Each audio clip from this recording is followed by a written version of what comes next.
Good evening from Lorena's Butterfly Garden. It's August 2nd. We are very behind schedule. Very. The Monarchs showed up 3-4 weeks late. We had one come through and hide two babies in the garden who I will show you later. I'm going to go around box by box, size by size, show you what we're doing here. So I'll be pausing and then moving along. But tonight's sorting night, and every few days I have to do sorting because if you don't sort them by size and they run out of food, they will cannibalize each other. The bigger ones will eat the smaller ones, which is really gross, and it's completely avoidable if you give them enough food. So we sort them by size, we move them between boxes every couple of days, and it's time consuming, but it's every bit necessary and worthwhile so that you get the biggest success rate possible. So if you look in this box, I'm going to zoom it in a little bit. You can see that we have a couple different sizes in here. Little guys, they're all small. And none of these is even, well, maybe one of them is a ½ inch long. I think that guy's about ½ inch long. Everybody else is smaller. So they're tiny. They're little guys. This guy just came in from the garden. I found him this afternoon outside. So these guys are going to be separated into 3 groups, and they will go into 3 separate boxes. Here's an egg box. I have a very big egg box, which I don't normally use this one, but we got bombed yesterday. We got 60 eggs all together yesterday. I was out there for a long time, and I'm going to zoom it in. You can see all the little eggs. I cut a piece of leaf that the egg is on so that when the baby comes out, the baby has food. And I do have one infant in here that I found that I do have to relocate. And I'm going to zoom in. And I'm putting it right in the center. You see that little squishy thing? That is a baby. That was probably born maybe late yesterday, early this morning. Very tiny. It's impossible to focus on. So that little guy will get moved out of the egg nursery and into the newborn nursery. I was just about to leave the egg box when I noticed that somebody hatched. Look at that. That is brand newborn. That is like just out of the egg, ate its egg, and is just born. That's as small as they get. It's a couple millimeters long. Here we have the infant's box, and as you can see, they've been pooping, so I need to clean this box and give them fresh leaves. But you can see these guys are very tiny also, but they're bigger than the last ones that you saw. They're smaller than the ones in the first box I showed. These are first instars going into second. And here you can see the size difference between first and going into second. Not quite sure if that one's a second, but very, very small.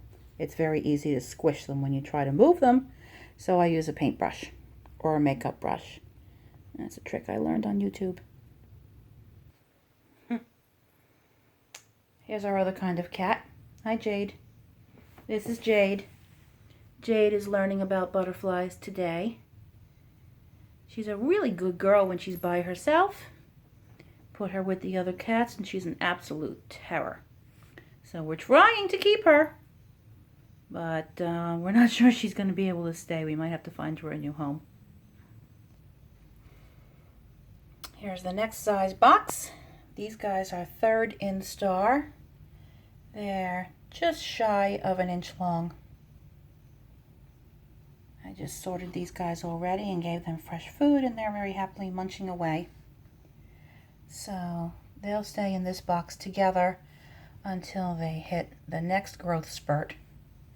And then they will go into the reptile cage, which you will see next. Okay, so here is the reptile cage. So good to use reptile cages. They're fantastic. I get mine used on the Facebook Marketplace.